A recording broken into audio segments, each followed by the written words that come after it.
নমস্কার বন্ধুরা, সকলকে স্বাগত জানাই। আরেকটি মিষ্টির রেসিপি নিয়ে চলে এসেছি। ছানা ছাড়া ছানার জিলাপি তৈরি করে দেখাবো, যেটা একদম দোকানের ছানার জিলাপির মতন দেখতে, কিন্তু খেতে তার থেকেও অসাধারণ টেস্টি এবং মজাদার। বোঝাই যাবে না যে এটা ছানা দিয়ে তৈরি হয়। দোকানের ছানার জিলাপির পাশে এই ছানার জিলাপি রাখলে কেউ বুঝতেই পারবে না যে এটা ছানা দিয়ে তৈরি হয়নি। মানে একদম পারফেক্ট ছানার জিলাপির মতন নরম তুলতুলে, রসে ভিজে একদম নরম হয়ে গেছে, একদম ছানার জিলাপির মতন। দোকানের ছানার জিলাপির থেকেও খেতে অসাধারণ টেস্টফুল। বাড়িতে একবার হলেও বানিয়ে দেখুন, আর আমাকে কমেন্ট করে অবশ্যই জানাবেন যে ছানার জিলাপি কেমন হয়েছে। তাহলে চলুন দেখে নেওয়া যাক ছানার জিলাপি কি করে তৈরি করতে হয়। প্রথমে একটা মিক্সিং বোল নিয়ে নিয়েছি, তার মধ্যে আমি এই কাপের পরিমাণে 2 কাপ গুঁড়ো দুধ নিয়ে নিয়েছি, আর ওই কাপের পরিমাণেই 1 কাপ ময়দা দিলাম। এবারে 3 চামচ ঘি দিয়ে দিলাম, আর যে এই চামচটা, এই চামচ হচ্ছে চা চামচের 4 ভাগের 1 ভাগ বেকিং সোডা আর 1 চিমটি লবণ। লবণটা দিলে সমস্ত কিছুর ব্যালেন্স হয়, মিষ্টির পরিমাণটাও ব্যালেন্স থাকে। আর লবণ না দিলে আমার যেন ভালো লাগে না, লবণ দিলে মনে হয় যেন ব্যালেন্সটা ভালো আসে। এবারে বড় এলাচের দানা গুঁড়ো করে দিয়ে দিলাম। সমস্ত উপকরণগুলোকে ভালো করে মাখিয়ে নেব।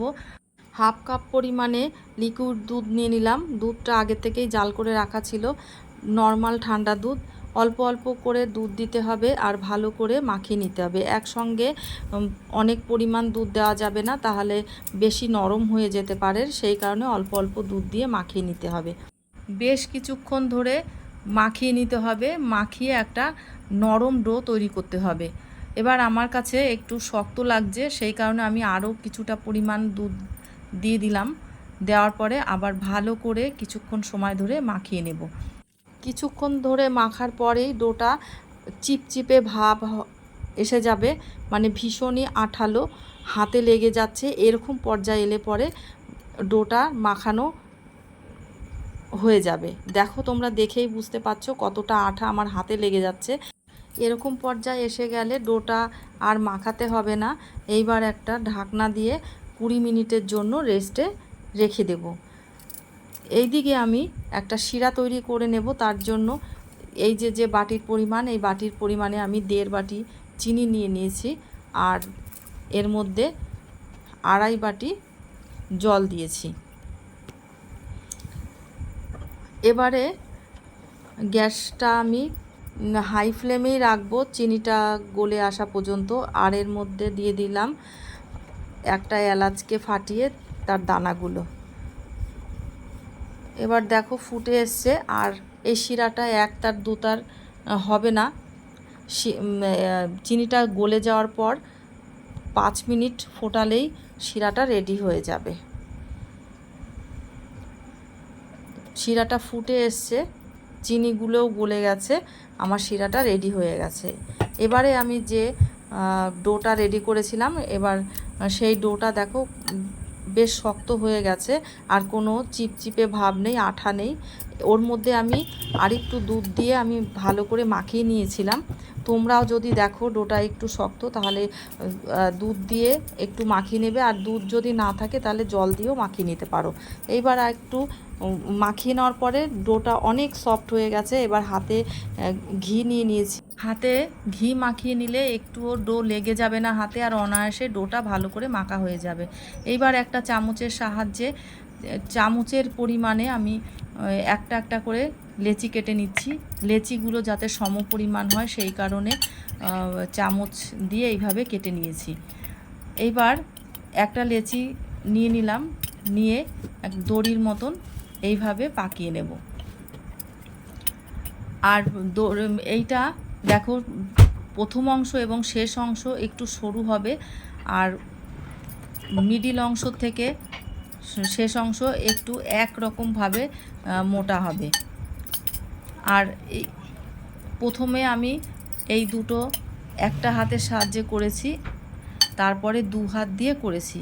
2 হাত দিয়ে করলে তাড়াতাড়ি হয়, আর অনায়াসেই দড়িটা মানে পাকাতে ভালো হয়। প্রথম অংশ এবং শেষ অংশ একটু সরু করতে হবে। তোমরা ভালো করে খেয়াল করো, তাহলে তোমরা বাড়িতে এইভাবে তৈরি করতে পারবে। এবার 2 হাত দিয়ে করছি। প্রথমে লেচিটার সামনের দিকে আর পেছনের দিকে ঠেলে দিচ্ছি, আর একটা দড়ির আকারে লম্বা হয়ে যাচ্ছে। আর এই বেলুন চাটুর মাপেই আমি করেছি। কিভাবে তৈরি করছি বন্ধুরা ভালো করে খেয়াল করে দেখুন, তাহলে বাড়িতে আপনারা এইভাবেই ছানা ছাড়া ছানার জিলাপি তৈরি করে নিতে পারবেন।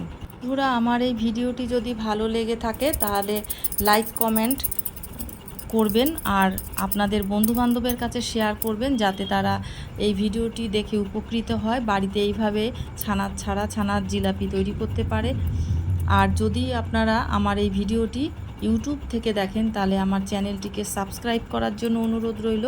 আর যদি ফেসবুক থেকে দেখেন তাহলে আমার পেজটিকে ফলো করে দেওয়ার অনুরোধ রইল। দেখো এখানে আটকে দিলাম। এবার রাউন্ড শেপে এইভাবে ঘুরিয়ে ঘুরিয়ে দেখো শেষ অংশ এই মিডিল পয়েন্টে এইভাবে আটকে দিলাম। এইভাবে আমি সমস্ত জিলাপিগুলো রেডি করে নিয়েছি। এইদিকে তেল গরম বসিয়ে দিয়েছি, আর প্রথমে একটু হাই ফ্লেম করে নিয়ে তেলটা একটু গরম করে নিয়েছিলাম, তারপরে লো ফ্লেমে করে নিয়েছি। আর তেলটা খুব হিট করা যাবে না, মিডিয়াম গরম হবে। আর জিলাপিগুলো দিতেই তেলগুলো দেখো এরকম বুদবুদ আকার নেবে। বেশি তেল হাই মানে খুব হিট করা যাবে না, তাহলে পুড়ে যাবে, জিলাপির ভেতরে কাঁচা থাকবে, আর ভালো করে জিলাপিটা রেডি হবে না। সেই কারণে একদম লো ফ্লেম গ্যাসকে রাখতে হবে। আর দেখো জিলাপিটা অনেকটা ফুলে উঠেছে, আর নিচটাতেও কালার চলে এসছে। আর আমি ফ্ল্যাট কড়াই নিয়ে নিয়েছি, তোমরা সব সময় ডিপ কড়াই নিলে ভালো হয়। তাহলে জিলাপিগুলো যদি ওই মানে ডোবা তেলে যদি ভাজো, তাহলে জিলাপিগুলো ছেড়ে দেওয়ার পরে অটোমেটিক জিলাপিগুলো যখন হয়ে আসবে তখন উপরের দিকে উঠে আসবে। যেহেতু আমি ফ্ল্যাট কড়াই নিয়েছি সেই কারণে আমার এরকম হয়েছে। ডিপ কড়াই সব সময় এই জিলাপি তৈরি করার সময় ডুবো তেলে ভাজতে হয়, তাহলে ভালো হয়। যাই হোক বন্ধুরা, আমার এই ব্যাচটা রেডি হয়ে গেছে। এরকম আমি কালার করেছি, খুব বেশি লাল করিনি, অতিরিক্ত লাল করলে জিলাপিগুলো শক্ত হয়ে যাবে, আর ভেতর পর্যন্ত অতটা রসে দিলে সফট হবে না। আর দেখো আবারও আমি এইভাবে উল্টে পাল্টে নিলাম। আমি দু ব্যাচে ভেজেছি জিলাপি। আমার 2 কাপ গুঁড়ো দুধ আর 1 কাপ ময়দা দিয়ে আমার 9 পিস ছানার জিলাপি রেডি হয়েছে। আর যেহেতু আমার দেখো ওইটুকুখানেই আমার ডো ছিল, ওইটুকু একটা জিলাপি হয় না, সেই কারণে আমি একটা গোল শেপ একটা রসগোল্লা আমি রেডি করেছি। এইবার আমার এই ব্যাসও আমার রেডি হয়ে গেছে জিলাপি। আমি সমস্ত জিলাপিগুলো তুলে নিলাম, আর এই শিরার মধ্যে আমি সমস্ত জিলাপিগুলো দিয়ে দিলাম। ছানার জিলাপিগুলো দেওয়ার পরে আমি তোমাদেরকে দেখানো হয়নি, এইটা তোমরা 5 মিনিট মতন জাল করে নেবে। জাল করে নিলে পরে ঢাকনা দিয়ে আটকে রাখবে আধ ঘন্টার জন্য। আমি আধ ঘন্টা পরই তোমাদেরকে দেখাচ্ছি। দেখো ভিজে কতটা ফুলে গেছে, চিনির শিরাতে ভিজে জিলাপিগুলো ডবল হয়ে গেছে, একদম নরম তুলতুলে, খেতে অসাধারণ টেস্টফুল মজাদার। অবশ্যই বাড়িতে একবার হলেও বানিও তোমরা। খুব ভালো থেকো, সুস্থ থেকো।